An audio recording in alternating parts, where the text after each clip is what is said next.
Hey guys, welcome back. My name's Mike. Hope you're doing great and having a wonderful day. So today I want to go over a video that I was inspired to do by Felix over at the Aquarius Librarian, and I'll link his original video in this channel and put some information in there about him. I cannot take credit for this. This was not my original idea. I seen it from Felix. Now he's seen it from somebody else, but I can't remember who that was. So I'm going to give credit to Felix, at least for inspiring me to do this video. And it's the Bookish bucket list slash literary goals. So there's 10. I think he did 10, I'm pretty sure. And so I'm just going to give 10. Now I'm going to tag everybody that I can think of on this, because I'd like to hear everyone's thoughts and ideas, because everyone's going to have different answers, you know, and I think that'd be really cool to hear that. So and I ranked each one of these by achievability, 1 through 10. You know, 1 being probably not going to happen, 10 is yes, it's 100% going to happen, or maybe it's already been done. So the first one is read the entire Harvard's classics. I actually own the whole set. It's a 51 book set. I'll just give you an example. This is a 19, I can't remember the date.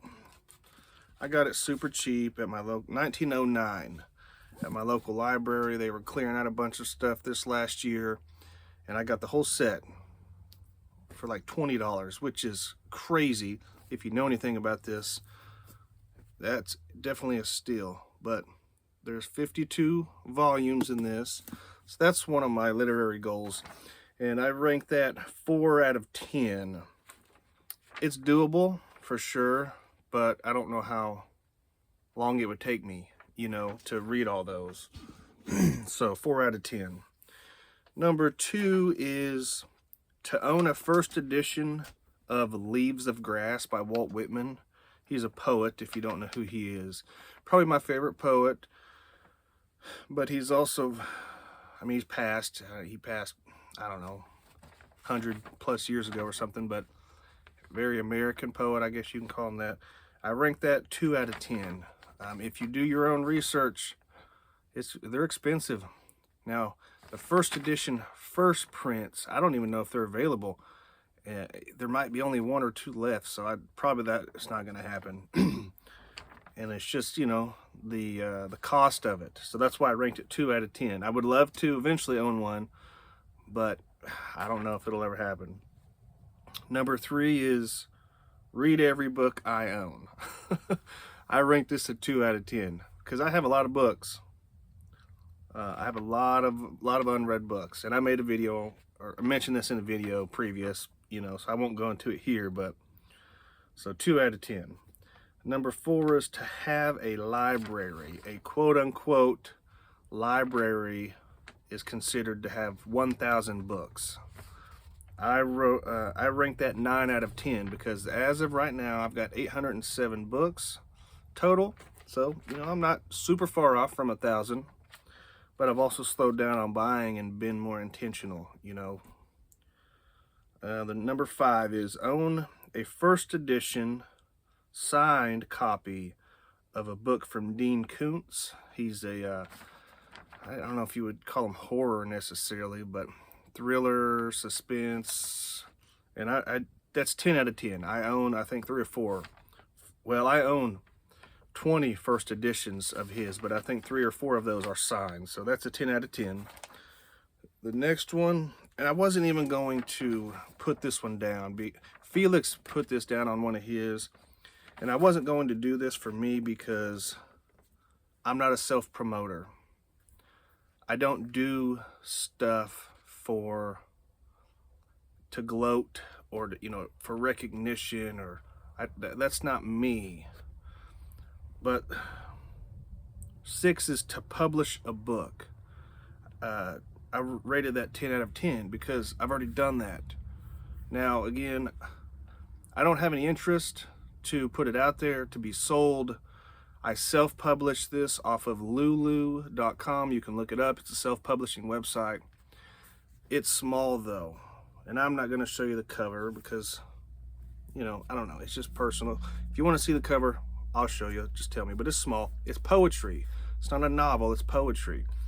Since I've published this, which I did around January, February of 2025, I have probably gotten between 150, maybe 180 more poems that I've written that I want to add to this and like republish it. But editing sucks for me because you got to type it, you know, you get on Microsoft Word or whatever program that you use. It's got to be all the same format. You know, you got to number each page, and it just takes so long, you know. I'm not doing this for anybody but me and my kids, my family, because I wanted to publish it because so it's all neat, nice in a format, in a book, you know. I can't find I've got a manila envelope stack of just loose leaf papers, you know, a giant stack of them. That's all my poems that I've written. So I'm just trying to organize those and put them together. So like I think on this one I printed like 4 or 5 because I didn't do it for anybody but me, you know. So that's enough ranting. That's 10 out of 10. Next one is to collect every single book of the Everyman's Library Pocket Poets, which are these things. I don't know if you can see that on there. This one, I'm just using it as a prop and as an example. And I put on here 7 out of 10. I think there's roughly 130, 135, something like that of these.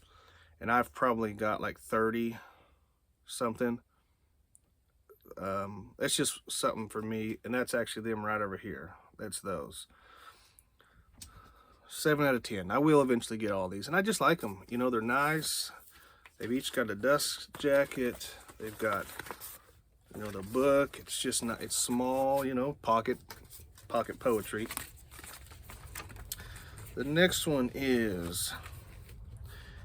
I had this next one. I had this a long time ago as a dream, and I kind of gave it up and, you know, moved on with life. But here recently, I've got three that I know of, German booktubers that I follow.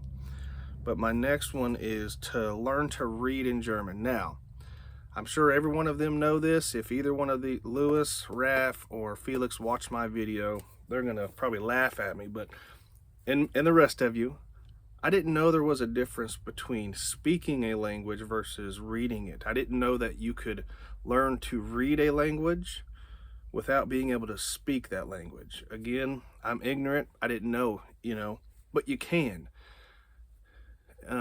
So I would like to learn to read in German.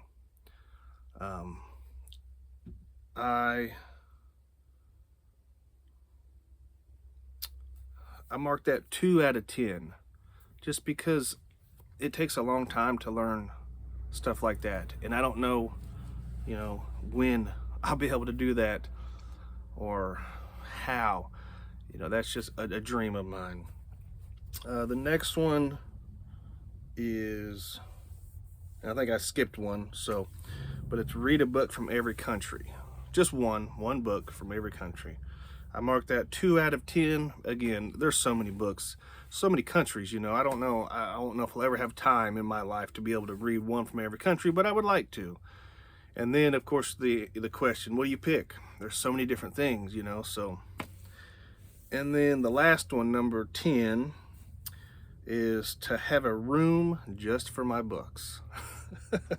And I put that a 5 out of 10. Because where we live now, this is my bedroom, my wife and I's bedroom. My bookshelves are in here. We'll move eventually, you know, and get a different place, better place, all that stuff. And I just want to have a room just dedicated for my books, you know. So I just thought this was a fun little video that I seen Felix do. And again, he gets all the credit for this. I can't take credit for this. This was his idea that I got from him. So please go watch his video, subscribe to his channel. He's doing a great job. I really do enjoy his stuff. But that's it, guys. Thank you for watching. I'll see you in the next one.